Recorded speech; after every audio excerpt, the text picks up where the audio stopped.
बिस्मिल्लाहिर्रहमानिर्रहीम। अस्सलाम वालेकुम। मेरा नाम है शहरयार अहमद और मैं हूं आपका E cat M D cat chemistry teacher. और आज हम स्टार्ट करेंगे chapter 1 fundamental concepts of chemistry. Chemistry का जब तारुफ हो ही रहा है तो हम केमिस्ट्री को एक वर्ड में डिफाइन करने की क्यों ना कोशिश करें। तो केमिस्ट्री को अगर हमने एक वर्ड में डिफाइन करना हो तो वो वर्ड क्या होना चाहिए। केमिस्ट्री को अगर एक वर्ड में डिफाइन करना हो तो मेरा ख्याल है कि वो सबसे बेहतरीन वर्ड मैटर होगा। मैटर मैटर क्या होता है भाई? मैटर मतलब कोई भी मटेरियल चीज, हर वो चीज जिसका कुछ ना कुछ वजन हो और जिसका कुछ ना कुछ वॉल्यूम हो, यानी कि वो कोई जगह घेरे और उसका कुछ वजन हो, हम ऐसी चीज को साइंस में मैटर कहते हैं। हमारे ख्वाब, हमारी सोच, ये मैटर के अंदर नहीं आती। स्पेस वैक्यूम ये मैटर में नहीं आता, हम इसको केमिस्ट्री में डिस्कस भी नहीं करते। अगर मैं मैटर की बात करूं तो मैटर में कौन कौन सी चीज़ों के बारे में हम लोग केमिस्ट्री के अंदर पढ़ते हैं, तो वो चीज़ें कौन कौन सी हैं ज़रा इसको समझते हैं। मैटर, हमने मैटर की 3 चीज़ों के बारे में हमने अपनी केमिस्ट्री के अंदर पढ़ना है। वो 3 चीज़ें कौन कौन सी हैं? सबसे पहली चीज़, उस मैटर की प्रॉपर्टीज़ क्या हैं, प्रॉपर्टीज़। उसके बाद उस मैटर की कॉम्पोजिशन और उस मैटर का स्ट्रक्चर। प्रॉपर्टीज़ से क्या मुराद है? प्रॉपर्टीज से मुराद है उसकी खुसूसियात, physical properties, chemical properties. Physical properties के अंदर हम लोग ये देखते हैं कि वो मैटर टच करने में कैसा है, हार्ड है, सॉफ्ट है, उसकी स्मेल कैसी है, टॉक्सिक है, उसकी स्मेल ओडोरलेस तो नहीं है, कहीं उसकी स्मेल है भी या नहीं, हम उसके बारे में फिजिकल प्रॉपर्टीज के अंदर डिस्कस करते हैं। चाहे उसका टेस्ट वगैरह हो, हम उसको फिजिकल प्रॉपर्टीज के अंदर डील करते हैं। और केमिकल प्रॉपर्टीज के अंदर हम ये डील करते हैं कि वो मैटर अगर उस रिएक्टेंट को किसी चीज़ के साथ में रिएक्ट करवाया जाए तो वो प्रोडक्ट में क्या चीज़ फॉर्म करेगा, उसके अंदर ऐसी कौन कौन सी केमिकल प्रॉपर्टीज है कि वो आगे क्या चीज़ जाके बनाएगा, हम इसको प्रॉपर्टीज के अंदर डिस्कस करते हैं। तो ये तो हो गई हमारी प्रॉपर्टीज जो कि फिजिकल और केमिकल प्रॉपर्टीज के अंदर आती हैं। कॉम्पोजिशन से क्या मुराद है? कॉम्पोजिशन से मुराद है उस मैटर की मिलावट, कि उस मैटर के अंदर क्या क्या चीज़ें शामिल है, उस मैटर की इंग्रेडिएंट्स।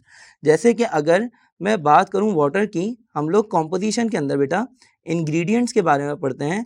जैसे कि अगर मैं बात करूं वाटर की, तो वाटर का फॉर्मूला होता है H2O। तो 2 हाइड्रोजन और 1 ऑक्सीजन के एटम मिलकर एक वाटर का मॉलिक्यूल बनाते हैं, ये उसकी कॉम्पोजिशन है। या ग्लूकोज के अंदर 6 कार्बन, 12 हाइड्रोजन और 6 ऑक्सीजन मिलकर हमारे पास ग्लूकोज का एक मॉलिक्यूल फॉर्म करते हैं, ये उसकी कॉम्पोजिशन है। अगर मैं स्ट्रक्चर की बात करूं तो मैं ये देखता हूं कि उस मैटर की शेप कैसी है।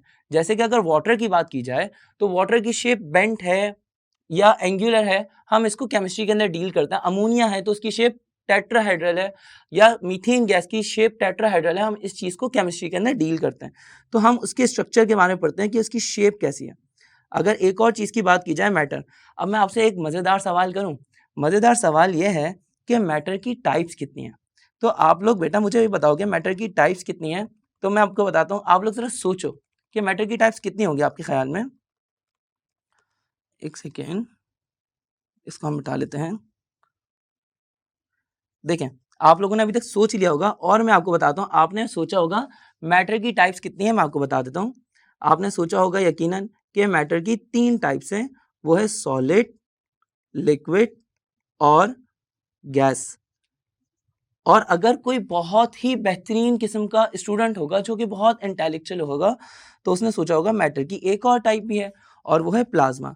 लेकिन शायद आपको सुन के हैरानी हो कि ये मैटर की टाइप्स नहीं है, ये तो मैटर की स्टेट्स हैं। स्टेट्स में और टाइप्स में क्या फ़र्क है? मैटर की स्टेट्स और टाइप्स में क्या फ़र्क है, हम इस चीज़ को ज़रा समझने की कोशिश करते हैं। बेटा टाइप जो होती है, टाइप को अगर एक टाइप को दूसरी टाइप के अंदर चेंज करना होता है तो उसकी कॉम्पोजिशन चेंज हो जाती है। लेकिन एक स्टेट दूसरी स्टेट में कन्वर्टेबल होती है विदाउट चेंजिंग द कॉम्पोजिशन। यहाँ पे मैं आपको एक चीज़ समझाने की कोशिश करता हूँ। शायद जैसे कि आपको स्टेट्स ऑफ मैटर के बारे में बता दूँ पहले थोड़ा सा। हमारे पास मैटर की हमारे पास मैटर की 4 स्टेट्स हैं, सॉलिड, लिक्विड, गैस और प्लाज्मा। तो अगर मैं बात करूँ जैसे कि वाटर, जो पानी है वाटर, ये हमारे पास 3 स्टेट्स में पाया जाता है। जैसे कि पानी लिक्विड फॉर्म में भी पाया जाता है, पानी आइस की फॉर्म में भी पाया जाता है और पानी वेपर्स की फॉर्म में भी पाया जाता है।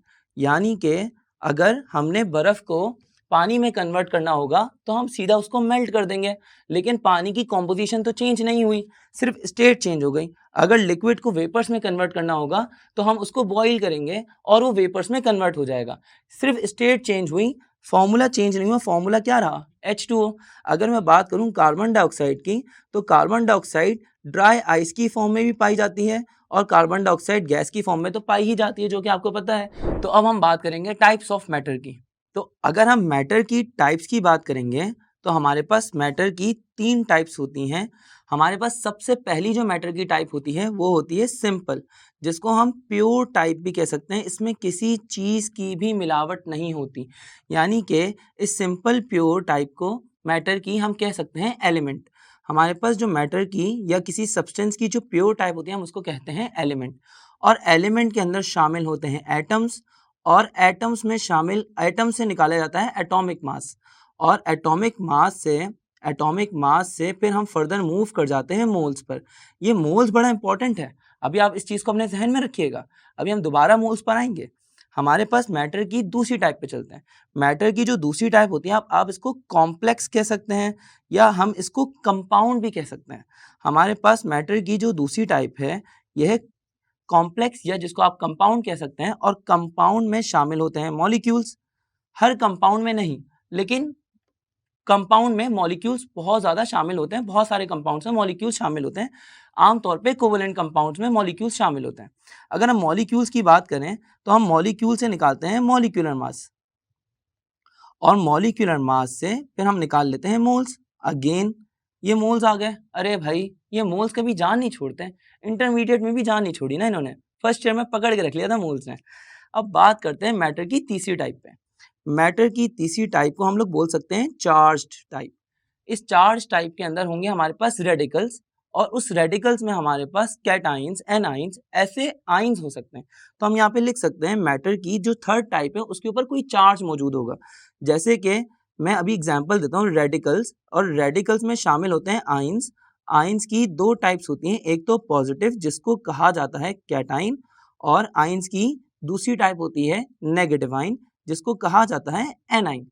आपको शायद ये बात सुन के हैरानी हो, या शायद आपके फर्स्ट ईयर के अंदर ये मुश्किलात आती हों कि एन आइन नेगेटिव होता है और एनोड पॉजिटिव होता है और कैटाइन पॉजिटिव होता है और कैथोड नेगेटिव होता है। यार ये क्या मसले वाली बात है, इसको ज़रा समझ लेते हैं, बहुत आसान सी बात है। देखें, कैथोड है नेगेटिव प्लेट का नाम। कैथोड नेगेटिव प्लेट का नाम है। जब हम इलेक्ट्रोलिसिस का प्रोसेस करते हैं तो इस कैथोड पे यानी नेगेटिव प्लेट पे जो पॉजिटिव आयंस होते हैं वो मूव करके कैथोड वाली प्लेट पे जाते हैं और रिड्यूस होते हैं। तो इसलिए हम पॉजिटिव आयंस को बोलते हैं कैट आयंस, या आप इसको सिंपल बोल सकते हैं कैथोड वाले आयंस। ठीक है। अगर हम एनोड की बात करें तो एनोड होती है पॉजिटिव प्लेट, और एनोड पे जो आने वाले पार्टिकल्स होते हैं वो ऑपोजिट चार्ज पार्टिकल्स होते हैं, यानी कि नेगेटिव चार्ज पार्टिकल्स यहाँ पर आते हैं, नेगेटिव आइंस यहाँ पर आते हैं, और इसीलिए हम इन आइंस को कहते हैं एनाइंस। एनाइंस को आप बोल सकते हैं एनोड वाले आइंस, और ये एनोड पे जाने वाले आइंस को हम एनाइंस कह रहे हैं। ये एनोड पे जाते हैं और ऑक्सीडाइज होते हैं, यानी कि इलेक्ट्रॉन लॉस करते हैं।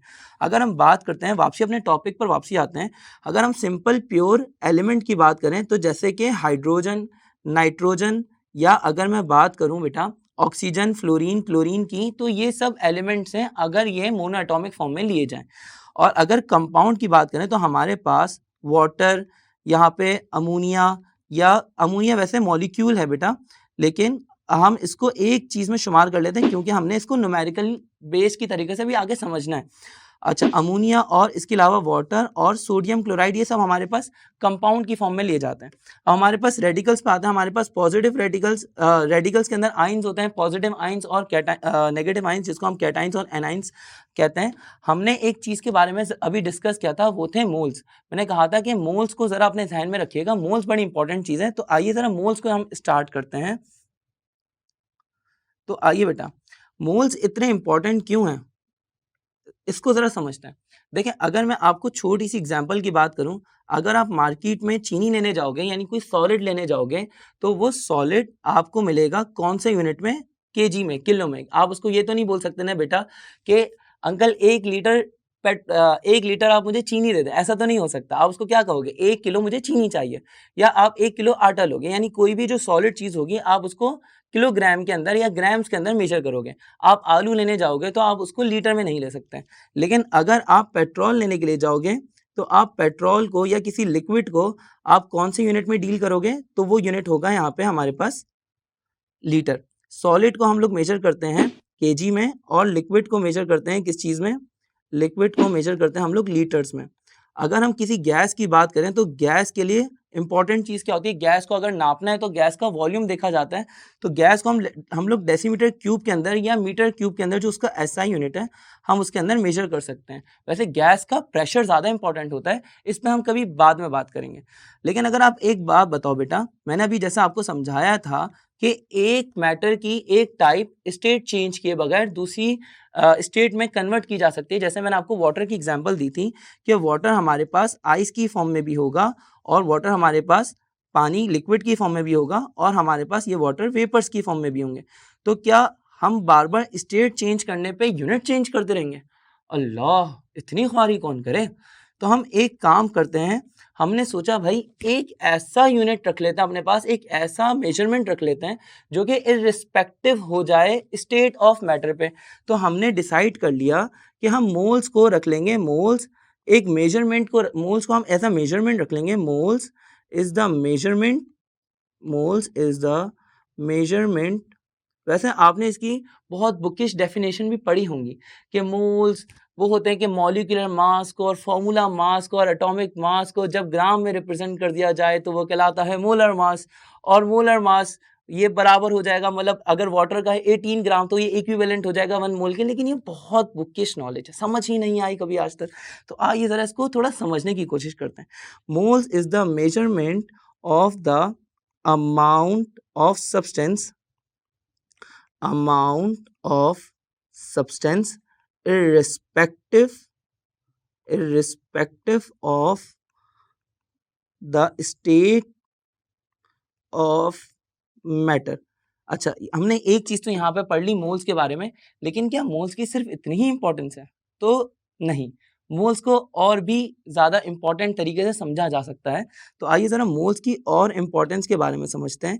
जैसे कि मैं मोल्स के बारे में आपको समझाता हूँ, मोल्स की डिफरेंट इंपॉर्टेंट चीज़ें। जैसे कि मोल से बेटा हम लोग निकाल सकते हैं मैक्रो चीज़ें जो कि आसानी से ऑब्जर्वेबल होती हैं और माइक्रो चीज़ें जो कि इतनी आसानी से ऑब्जर्वेबल नहीं होती। जैसे कि एग्जाम्पल के तौर पे अगर मैं बेटा आपको कहूँ कि आपका वज़न कितना है, तो आप आसानी से जाओगे और अपना वेट मशीन पे जाके मास चेक कर लोगे, यानी कि 50 केजी के हैं आप या 60 केजी के, ये आप आसानी से मेजर कर सकते हैं।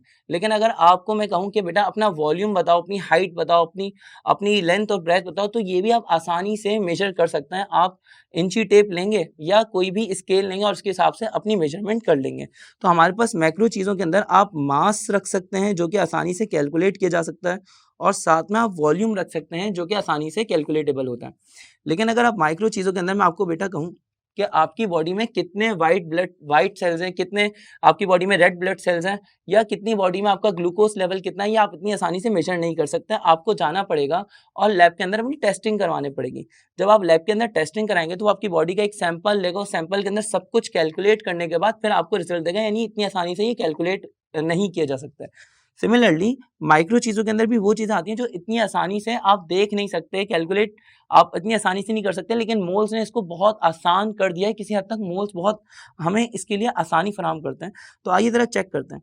जैसे कि माइक्रो चीज़ों के अंदर क्या आ जाता है, माइक्रो चीज़ों के अंदर नंबर ऑफ पार्टिकल्स आ जाते हैं। इस नंबर ऑफ पार्टिकल से मुराद हमारी नंबर ऑफ मॉलिक्यूल्स भी हो सकते हैं, एटम्स भी हो सकते हैं। हम मोल्स की मदद से एटम्स भी निकाल सकते हैं और इलेक्ट्रॉन्स भी निकाल सकते हैं। प्रोटॉन्स टोटल कितने हैं वो भी निकाल सकते हैं, न्यूट्रॉन्स कितने हैं वो भी निकाल सकते हैं, बॉन्ड्स कितने हैं ये भी निकाल सकते हैं और कितनी टाइप्स के बॉन्ड्स हैं, आयोनिक बॉन्ड्स कितनी टाइप के हैं, आयोनिक बॉन्ड्स कितने हैं, कोवलेंट बॉन्ड्स कितने हैं और कोऑर्डिनेट कोवलेंट बॉन्ड कितने हैं, हम ये सब आसानी से कैलकुलेट कर सकते हैं मोल्स की मदद से। सिमिलरली हमारे पास वैलेंस इलेक्ट्रॉन कितने हैं, लोन पेयर्स कितने हैं, बॉन्ड पेयर्स कितने हैं, ये सब हम बड़ी आसानी से मोल्स की मदद से कैलकुलेट कर सकते हैं। तो मैं यहाँ पर लिख भी देता हूँ और मैं आपको बेटा सिखाऊंगा भी। अभी हम अगले टॉपिक में यही सब चीज़ें डिस्कस करेंगे। सबसे पहले हम इसको कुछ और चीज़ों को डिस्कस कर लेते हैं। जैसे कि अगर मैं मोल्स की बात करता हूँ तो मोल्स का फॉर्मूला क्या होता है। देखें, अगर आपको मास गिवन हो तो हमारे पास मोल्स निकालने का फॉर्मूला होता है मास अपॉन मोलर मास, और अगर आपको वॉल्यूम गिवन हो तो हमारे पास मोल्स निकालने का फॉर्मूला होता है number of moles equals to volume upon molar volume. Molar volume कितना होता है? तो मोलर वॉल्यूम हमारे पास स्टैंडर्ड टेम्परेचर और प्रेशर पे होता है 22.4 डेसीमीटर क्यूब STP पर, स्टैंडर्ड टेम्परेचर और प्रेशर पर। लेकिन अगर हम मोलर वॉल्यूम लेते हैं रूम टेम्परेचर पे तो हम इसको 24 डेसीमीटर क्यूब लेते हैं RTP पर, यानी कि रूम टेम्परेचर और प्रेशर पे। तो एक सेकंड रुकिएगा बेटा, मैं इसको करेक्ट कर लूँ, डेसीमीटर क्यूब स्टैंडर्ड टेम्परेचर और प्रेशर पे। तो अब हम आते हैं मोल्स के दूसरे फॉर्मूला के ऊपर, मोल्स के मतलब तीसरे फॉर्मूला के ऊपर। तो हमारे पास थर्ड फॉर्मूला क्या है मोल्स का, जो कि जिससे हम नंबर ऑफ पार्टिकल्स निकालेंगे, वो फॉर्मूला क्या है? Number of moles equals to number of particles divided by Avogadro's number. और आपको पता होगा बेटा कि एवोगाड्रोस नंबर की वैल्यू क्या होती है। एवोगाड्रोस नंबर की फिक्स वैल्यू है 6.02 एक्सपोनेंशियल 23। अब हम आगे बढ़ते हैं, क्योंकि अब हम एमडी कैट केमिस्ट्री के लिए भी सॉल्व करें और ये लेक्चर ई कैट केमिस्ट्री के लिए भी उतना ही इंपॉर्टेंट है। लेकिन हम एक थंब रूल याद कर लेंगे कि एमडी कैट केमिस्ट्री में कैलकुलेटर अलाउड नहीं है, तो हम अपनी जितनी भी कैलकुलेशंस करेंगे वो विदाउट कैलकुलेटर करेंगे। तो आइए बेटा हम अपने न्यूमेरिकल्स के ऊपर चलते हैं। अगर मैं मोल्स की बात करता हूँ, अगर मैं यहाँ पे मोल्स की बात करता हूँ, तो हमारे पास मोल्स के कितने न्यूमेरिकल्स हमारे पास आ सकते हैं, कितनी टाइप के न्यूमेरिकल्स आ सकते हैं, तो वो आइए ज़रा जानने की कोशिश करते हैं। सबसे पहले मैं आपको एक न्यूमेरिकल लिखवा रहा हूँ, हम उसको सॉल्व करेंगे। जैसे हमारे पास आ गया कैलकुलेट, न्यूमेरिकल्स नहीं आते हैं एक्चुअली, एमसीक्यूज आते हैं। तो मैं आपको पहले एक क्वेश्चन लिखवा देता हूँ, फिर उससे कितनी रिलेटेड कितनी वेरिएशन आ सकती हैं सब एक ही के अंदर डिस्कस कर लेंगे। तो हमारे पास आ रहा है जैसे कि calculate the number of molecules, number of molecules, atoms, atoms ions, electrons, protons, neutrons और वैलेंस इलेक्ट्रॉन्स, और साथ में बॉन्ड्स। बॉन्ड्स भी मैं अलग अलग डिस्क्राइब करता हूँ, जैसे कि हम कोवलेंट बॉन्ड्स के बारे में चेक कर लेंगे कितने कोवलेंट बॉन्ड्स मौजूद हैं, कोवलेंट बॉन्ड्स भी मालूम करेंगे, आयोनिक भी, कोऑर्डिनेट कोवलेंट बॉन्ड भी कितने हैं, कोऑर्डिनेट कोवलेंट बॉन्ड। और उसके बाद हम लोग बात करेंगे कि इधर सिग्मा बॉन्ड्स कितने हैं, पाई बॉन्ड्स कितने हैं, किस चीज़ के अंदर, 18 ग्राम ऑफ वाटर के अंदर। साथ में कुछ 18 ग्राम ऑफ वाटर, बल्कि एक काम करते हैं बेटा, इसको 36 ग्राम ऑफ वाटर कर लेते हैं, ठीक है। अच्छा, एक तो ये चीज़ हो गई, और साथ साथ में मैं एक और काम करता हूँ, सिग्मा बॉन्ड और पाई बॉन्ड के साथ में मैं एक चीज़ और ऐड कर लेता हूँ यहाँ पे, कि हम यहाँ पर चेक करेंगे लोन पेयर ऑफ इलेक्ट्रॉन्स को भी, लोन पेयर ऑफ इलेक्ट्रॉन्स भी कैलकुलेट करेंगे, और साथ में बॉन्ड पेयर्स को भी कैलकुलेट करेंगे। ये सब चीज़ें हैं जो कि हमने इस टॉपिक के अंदर डिस्कस करनी है। तो आइए ज़रा स्टार्ट करते हैं बेटा। सबसे पहले अगर मैं बात करता हूँ, हमारे पास अगर मैं सबसे पहले बात कर लूँ किस चीज़ की, 36 ग्राम ऑफ वाटर हमें गिवन है, सही है। हमारे पास मास है कितना, 36 ग्राम, 36 ग्राम ऑफ वाटर गिवन है। हमें मोलर मास पता है, मोलर मास जो होता है वाटर का वो कितना होता है, 18। जैसे कि अगर हाइड्रोजन का देखा जाए तो 1, और 1 को 2 से मल्टीप्लाई कर लो तो 2, और ऑक्सीजन का 16, तो 2 + 16 हो गया हमारे पास 18। सबसे पहले तो आप इसके नंबर ऑफ मोल्स निकाल लीजिए। नंबर ऑफ मोल्स निकालने का फॉर्मूला होता है मास अपॉन मोलर मास। तो हमारे पास फॉर्मूला क्या होता है, हमारे पास हो क्या जाएगा बेटा, नंबर ऑफ मोल्स कितने हो जाएंगे, मास 36 और मोलर मास कितना है 18। तो नंबर ऑफ मोल्स हमारे पास कितना आ जाएंगे, नंबर ऑफ मोल्स हमारे पास आ जाएंगे 2, ठीक है। अब इसके आगे बढ़ते हैं, हमारे पास नंबर ऑफ मोल्स तो आ गए, क्या हम नंबर ऑफ मॉलिक्यूल्स निकाल सकते हैं? तो हमारे पास नंबर ऑफ मॉलिक्यूल्स निकालने का फॉर्मूला क्या हो जाएगा, कि number of moles multiply by Avogadro's number, यानी कि नंबर ऑफ मोल्स हमारे पास है 2, और एवोगाड्रोस नंबर कितना है हमारे पास 6.02 एक्सपोनेंशियल 23। तो ये क्या क्या हो जाएगा, 2 6 12, 12.04 एक्सपोनेंशियल 23 मॉलिक्यूल्स। बेटा एक बार आपने मॉलिक्यूल्स निकाल लिया, सारी गेम आपके हाथ में है, आप सब कुछ कर सकते हो इन मॉलिक्यूल्स की मदद से, जादू है जादू। तो आओ ज़रा इसको चेक करते हैं। हमारे पास अगर मॉलिक्यूल्स की बात करूं, तो हमारे पास सबसे पहले वाटर के अंदर हमारे पास वाटर के हमारे पास 2 मोल्स थे, और मॉलिक्यूल्स हमारे पास 12.04 एक्सपोनेंशियल 23। अगर मैं वाटर के एक मॉलिक्यूल की बात करूं, तो हमारे पास के अंदर 2 हाइड्रोजन के एटम्स हैं और ऑक्सीजन का एक एटम है। और आप यहाँ पर देख रहे होगे बेटा कि यहाँ पे मैंने, एक सेकंड, ये थोड़ी सी मिस्टेक हो रही है, कि मैंने ऑक्सीजन के 2 लोन पेयर्स बना लिए यहाँ पे, ऑक्सीजन के पास 2 लोन पेयर्स आ गए यहाँ पे और 2 हाइड्रोजन के हमने एटम्स बना लिए, ठीक है। अब हमारे पास 2 हाइड्रोजन के एटम्स शामिल हैं और 1 ऑक्सीजन का एटम शामिल है। हमने नंबर ऑफ मॉलिक्यूल्स निकाल लिए, अब हम एटम्स निकालने की कोशिश करते हैं। तो हमारे पास नंबर ऑफ एटम्स निकालने का क्या फॉर्मूला होगा? नंबर ऑफ एटम्स निकालने के लिए आप देखो एक मॉलिक्यूल में कितने एटम्स हैं, एक मॉलिक्यूल में 3 एटम्स हैं, तो आप 3 को मल्टीप्लाई कर लो, ये जो नंबर ऑफ मॉलिक्यूल्स आपको गिवन है, तो हमारे पास ये जो 12.04 एक्सपोनेंशियल 23 है, हम इससे मल्टीप्लाई कर लेते हैं 3 को मल्टीप्लाई कर लीजिए 12.04 एक्सपोनेंशियल 23 से, तो क्या हो जाएगा 12 3 जा 36 और 36 और पॉइंट के बाद वाली वैल्यू को आप इग्नोर कर सकते हैं क्योंकि आपके पास जो अप्रॉक्सीमेट आंसर होगा, जो करीब तरीन आंसर होगा वो आ जाएगा, आप उसी को देख लीजिएगा। तो हमारे पास क्या हो जाएगा 3 12 जा 36 एक्सपोनेंशियल 23 एटम्स। हमारे पास वाटर के मॉलिक्यूल में इतने एटम्स शामिल होंगे। अगर सिमिलरली हम लोग बात करें नंबर ऑफ आइंस की, तो देखो एक वाटर मॉलिक्यूल में कितने आइंस होते हैं। जैसे अगर हमारे पास वाटर का मॉलिक्यूल अगर हम इसको ब्रेक कर देंगे तो हमारे पास कितने आइंस क्रिएट होंगे, जैसे कि H+ आइन एक क्रिएट होगा और OH- आइन एक, तो टोटल नंबर ऑफ आइंस होगा हमारे पास 2। तो हमने क्या किया, नंबर ऑफ आइंस निकालने के लिए 2 को मल्टीप्लाई कर दिया 6.02 एक्सपोनेंशियल 23 से, तो क्या हो जाएगा बेटा ये 12.04 एक्सपोनेंशियल 23 और साथ में आ जाएंगे आइंस। हमने नंबर ऑफ एटम्स भी निकाली और नंबर ऑफ आइंस भी निकाल लिया। अब साथ साथ में इलेक्ट्रॉन्स निकालने की कोशिश करते हैं। तो नंबर ऑफ इलेक्ट्रॉन्स निकालने का क्या तरीका होगा, देखें ऑक्सीजन के पास टोटल इलेक्ट्रॉन्स हैं 8। ऑक्सीजन के पास फर्स्ट शेल में 2 इलेक्ट्रॉन है और सेकंड शेल में 6 इलेक्ट्रॉन्स हैं। 2 + 6 होगा हमारे पास 8, हाइड्रोजन का 1 इलेक्ट्रॉन और 2 हाइड्रोजन है, तो हमारे पास 2 हाइड्रोजन के हो जाएंगे 2 इलेक्ट्रॉन। तो हमारे पास 8 + 2 कितना हो गया 10। तो हमारे पास 10 को मल्टीप्लाई कर दिया जाए अगर किस चीज़ से 12.04 एक्सपोनेंशियल 23 से, 12.04 एक्सपोनेंशियल 23 से, तो बेटा यहाँ पे देखें आप मल्टीप्लिकेशन कैसे करेंगे, आप 10 को 12 से हरगिज मल्टीप्लाई ना करें। आपके पास लिखा हुआ है 10 की पावर 23 और यहाँ पे लिखा हुआ है 10 की पावर 1। तो आपको बेसिक रूल याद होगा कि बेसिस जब सेम होती है तो पावर्स ऐड कर दी जाती हैं। तो हम यहाँ पे बेसिस सेम पावर्स ऐड कर लेंगे, ये क्या हो जाएगा 12.04 अपनी जगह पे मल्टीप्लाई बाय 10 की पावर 24 आ गया। सिमिलरली नंबर ऑफ प्रोटॉन्स भी आप ऐसे ही निकालेंगे क्योंकि जितने इलेक्ट्रॉन्स हैं यहाँ पे उतने ही प्रोटॉन्स हैं, तो मैं यहाँ पे ये कैलकुलेट नहीं कर रहा, आप इसको खुद से कैलकुलेट करिएगा। अब हम आते हैं नंबर ऑफ न्यूट्रॉन्स पे। हमारे पास नंबर ऑफ न्यूट्रॉन्स निकालने का क्या फॉर्मूला होगा, नंबर ऑफ न्यूट्रॉन्स निकालने का फॉर्मूला ये होगा कि हम टोटल न्यूट्रॉन्स कितने हैं एक वाटर के मॉलिक्यूल में, हम उसको मल्टीप्लाई कर देंगे टोटल मॉलिक्यूल से। तो हमारे पास कितने मॉलिक्यूल्स हैं जरा चेक, कितने न्यूट्रॉन्स हैं जरा चेक करते हैं। ऑक्सीजन के पास बेटा, ऑक्सीजन के पास ना टोटल 8 न्यूट्रॉन्स होते हैं। अगर आपने ऑक्सीजन का सिंबल देखा हो तो वो होता है 16 ऊपर और नीचे 8 लिखा होता है। तो हो क्या जाएगा, अगर हमने न्यूट्रॉन निकालने होंगे तो 16 - 8 हो जाएगा 8। हमारे पास ऑक्सीजन में 8 न्यूट्रॉन्स होते हैं।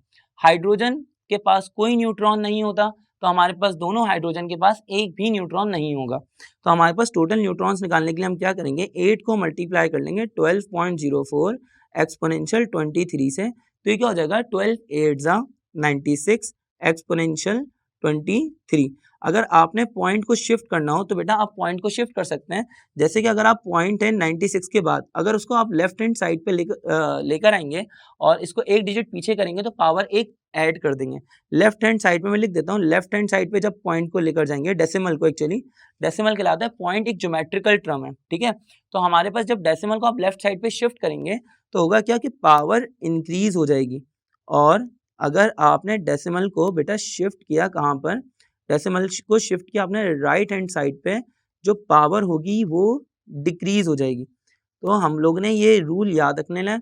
अगर हमने नंबर ऑफ न्यूट्रॉन्स निकालने तो ये क्या हो जाएगा 96 एक्सपोनेंशियल 23, पॉइंट को शिफ्ट करने तो ये हो सकता है 9.6 एक्सपोनेंशियल 24, ठीक है। अब हम बेटा नंबर ऑफ न्यूट्रॉन्स के बाद आगे बढ़ते हैं। नंबर ऑफ न्यूट्रॉन्स के बाद हमने क्या क्या चीज़ें निकाल ली हैं, इलेक्ट्रॉन निकाल लिए, प्रोटॉन निकाल लिए, न्यूट्रॉन निकाल लिए। अब उसके बाद हमने वैलेंस इलेक्ट्रॉन आप निकाल के दिखाएंगे ऑक्सीजन के, ठीक है। अच्छा, उसके बाद बॉन्ड्स हम सभी सारे चेक करते हैं, सिग्मा बॉन्ड्स भी चेक करते हैं, पाई बॉन्ड्स भी चेक करते हैं, लोन पेयर और बॉन्ड पेयर भी चेक करते हैं। तो हमारे पास सबसे पहले आ जाए नंबर ऑफ बॉन्ड्स के ऊपर। अगर मैं नंबर ऑफ कोवेलेंट बॉन्ड्स की बात करूंगा, कितने कोवेलेंट बॉन्ड्स हैं यहाँ पे, तो देखें हमारे पास बेटा हाइड्रोजन, अगर आप वाटर के मॉलिक्यूल की बात करेंगे तो हाइड्रोजन का एक बॉन्ड है ऑक्सीजन के साथ और दूसरे हाइड्रोजन का भी एक सिंगल कोवेलेंट बॉन्ड है ऑक्सीजन के साथ। तो हमारे पास टोटल 2 कोवेलेंट बॉन्ड्स हैं, हमने 2 को मल्टीप्लाई कर देना है 6.026 टोटल नंबर ऑफ मॉलिक्यूल्स हैं। तो बेटा हमारे पास टोटल मॉलिक्यूल्स थे 12.04 एक्सपोनेंशियल 23। तो ये क्या हो जाएगा, 2 को 12 से जब मल्टीप्लाई करेंगे तो हमारे पास आंसर आ जाएगा 24 एक्सपोनेंशियल 23, या पॉइंट को शिफ्ट करके हो जाएगा 2.4 एक्सपोनेंशियल 24। अगर हम नंबर ऑफ आयोनिक बॉन्ड्स की बात करेंगे तो आप बताएं क्या यहाँ पे कोई आयोनिक बॉन्ड प्रेजेंट है? नंबर ऑफ आयोनिक बॉन्ड्स, देखें वाटर में यहाँ पर आयोनिक करेक्टर बेशक मौजूद है, लेकिन यहाँ पे कोई आयोनिक बॉन्ड नहीं है, क्योंकि यहाँ पे पार्शियल पॉजिटिव चार्ज और पार्शियल नेगेटिव चार्ज तो हैं, लेकिन जो कैट आइन और एनाइन पे जो प्लस का चार्ज और माइनस का चार्ज होता है, जो मेटल और नॉन मेटल के दरमियान में जो बॉन्ड बनता है, आयोनिक बॉन्ड जो बनता है, वो यहाँ पर बिल्कुल नहीं है। तो हमारे पास नंबर ऑफ आयोनिक बॉन्ड हो जाएंगे यहाँ पर 0, और 0 को जब आप किसी भी नंबर से मल्टीप्लाई करेंगे तो हमारे पास 0 आ जाएगा, तो कैलकुलेशन की कोई ज़रूरत भी नहीं है। अगर हम बात करते हैं number of coordinate covalent bonds की, तो हमारे पास यहाँ पर देखें कोई कोऑर्डिनेट कोवेलेंट बॉन्ड है। अगर आप कोऑर्डिनेट कोवेलेंट बॉन्ड की बात करेंगे तो बेटा कोऑर्डिनेट कोवेलेंट बॉन्ड होता है जो कि वन साइडेड शेयरिंग से बनता है, यानी कि अगर हाइड्रोनियम आइन होता, ऑक्सीजन अपना लोन पेयर शेयर कर देता किसी एक H+ आइन को या एक प्रोटॉन को, तो हमारे पास जो अब बॉन्ड बनता है वो बनता है कोऑर्डिनेट कोवेलेंट बॉन्ड, और यहाँ पर हमारे पास कोई कोऑर्डिनेट कोवेलेंट बॉन्ड फिलहाल मौजूद नहीं है। तो यहाँ पे number of coordinate covalent bonds भी कितने हो जाएंगे, 0। Number of coordinate covalent bonds भी हो जाएंगे हमारे पास यहाँ पे 0। सिग्मा बॉन्ड्स यहाँ पर कितने हैं बेटा, सिग्मा बॉन्ड्स की पहचान आप ऐसे कर सकते हैं, जो भी सिंगल बॉन्ड होगा वो सिग्मा होगा हमेशा, या पहला बॉन्ड जो बनता है वो हमेशा सिग्मा होता है। तो यहाँ पर हाइड्रोजन और ऑक्सीजन के दरमियान में फर्स्ट बॉन्ड है, सिग्मा है, दूसरे हाइड्रोजन और ऑक्सीजन के दरमियान में भी एक ही बॉन्ड है, ये भी सिग्मा है। तो टोटल सिग्मा बॉन्ड्स होगा हमारे पास 2। तो हमारे पास सिग्मा बॉन्ड्स हैं 2, इसको भी मल्टीप्लाई कर दें आप 12.04 एक्सपोनेंशियल 23 से। मजीद कैलकुलेशन में नहीं करा, आपको आंसर पता है, आप खुद निकालेंगे। और यहाँ पर कोई पाई बॉन्ड नहीं है, तो यहाँ पर पाई बॉन्ड ना होने की वजह से बेटा आप लिख देंगे 0, क्योंकि मल्टीप्लाई करने की ज़रूरत भी नहीं है। अगर हम बात करते हैं number of total number of bond pairs और total number of lone pairs, जो कि हमारे मोल्स के टॉपिक की फ़िलहाल आखिरी चीज़ है, और इसके बाद हम कुछ और रिलेशंस पढ़ेंगे, मास के और वॉल्यूम के रिलेशंस पढ़ेंगे। फ़िलहाल इससे आगे बढ़ेंगे बेटा, पहले इसको ख़त्म कर लेते हैं। हमारे पास नंबर ऑफ लोन पेयर्स, यहाँ पे लोन पेयर्स कितने हैं और यहाँ पे बॉन्ड पेयर्स कितने हैं, ज़रा इसको चेक कर लेते हैं। हमारे पास देखिए बेटा, वाटर के मॉलिक्यूल की अगर बात करूँ तो ऑक्सीजन के पास 2 लोन पेयर होते हैं, और ऑक्सीजन ने एक बॉन्ड बनाया हुआ था हाइड्रोजन के साथ, तो एक बॉन्ड पेयर होता है उसका हाइड्रोजन के साथ फर्स्ट वाले, और दूसरा इलेक्ट्रॉन भी उसने हाइड्रोजन के साथ में शेयर किया होता है, यानी ऑक्सीजन के पास 2 बॉन्ड पेयर्स होते हैं और 2 लोन पेयर्स होते हैं, जैसे कि मैंने आपको यहाँ पे स्ट्रक्चर में बना के दिखाया है। मैं एक काम करता हूँ बेटा, इसको किसी और मार्कर से रिप्रेजेंट कर देता हूँ। जो बॉन्ड पेयर्स हैं वो मैंने रेड कलर से शो कर दिए हैं, और जो लोन पेयर्स हैं उसको मैंने ब्लू कलर से शो किया हुआ है। तो हमारे पास नंबर ऑफ बॉन्ड पेयर्स भी 2 हैं और नंबर ऑफ लोन पेयर्स भी 2 हैं। तो हम क्या करेंगे, टोटल मॉलिक्यूल्स हैं हमारे पास 12.04 एक्सपोनेंशियल 23, और हमारे पास यहाँ पे भी टोटल मॉलिक्यूल्स कितने हैं, 12.04 एक्सपोनेंशियल 23। जब आप मल्टीप्लाई कर लेंगे तो हमारे पास आंसर आ जाएगा 24 एक्सपोनेंशियल 23, और यहाँ पे भी आंसर आ जाएगा बेटा 24 एक्सपोनेंशियल 23। और अब आपको पता है कि इसको 2.4 एक्सपोनेंशियल 24 करके कैसे लिखा जाता है, और आपको ये आता है। तो अब हम यहाँ पे नंबर ऑफ मोल्स का टॉपिक ख़त्म करते हैं, और इसके बाद हम लोग देखेंगे जब हमें मास गिवन हो तो हम वॉल्यूम कैसे निकालते हैं, और हमें वॉल्यूम गिवन हो तो हम पार्टिकल्स कैसे निकालते हैं, और अगर पार्टिकल्स गिवन हो तो मास कैसे निकालते हैं। यानी कि ये जो गोल्डन ट्राइंगल है, ये जो इनके दरमियान में एक रिलेशन चल रहा है, इसको कैसे डिस्कस करना है, इसको हम थोड़ी देर बाद डिस्कस करते हैं।